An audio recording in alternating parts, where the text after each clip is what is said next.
अब देखो, कोई भी साधन करो, कोई भी साधन का फल क्या है?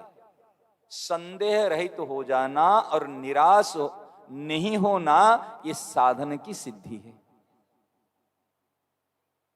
यदि समझ में आ रहे ना, भगवान की सेवा पूजा रोज कर रहे हो, लड्डू गोपाल की या मुरलीधरी को, यदि करने के बाद में सोचते मेरे क्या होगा, बुढ़ापा कैसे बीतेगा, कौन पूछेगा, तो आपने सेवा की ही नहीं। आपने बेटा की सेवा की नहीं, कोई मूर्ति की सेवा की होगी।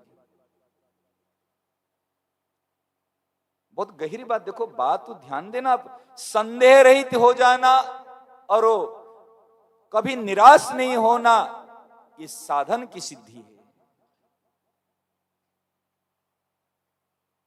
आप क्या साधन करते मुझे पता नहीं है, ध्यान देना। आप कौन से साधन करते मुझे पता नहीं है, पता भी नहीं करनी है।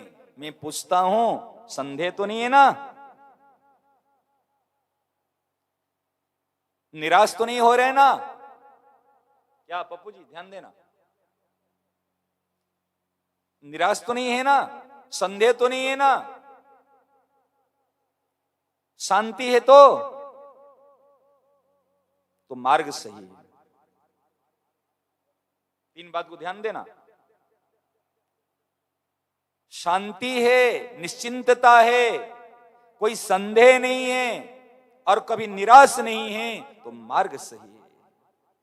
अगर मैं कहूंगा मैं आदि शंकराचार्य जी का चेला हूं, मैं कहूंगा जे मेरे को सारे वेद वेदांत इतिहास पुराण कंठस्थ है, समझ रहे ना, मैं कहूंगा मेरे इतने परिकर है, इतने फॉलोअर्स है, समझ रहे, लेकिन मेरे यहां पर जलन है कि चिंता है, क्या होगा क्या नहीं होगा, संदेह करता हूं, तो अभी कुछ नहीं मिला। प्रतिष्ठा तो मिली संसार से, लेकिन अभी तक जीवन का निर्माण नहीं हुआ, और जब तक जीवन का निर्माण नहीं होता तब तक जीवन धन नहीं मिलते। और जीवन का निर्माण कैसे होता? कोई ईंट पत्थर से नहीं, कोई याद करने से, कोई भरने से नहीं। जीवन का निर्माण होता खाली होने से।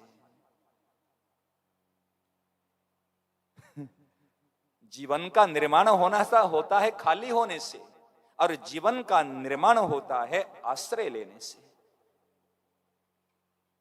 पकड़, बिल्कुल ऐसे पकड़ मजबूत करने से। देखो, ये तीन चीज को ध्यान रखना।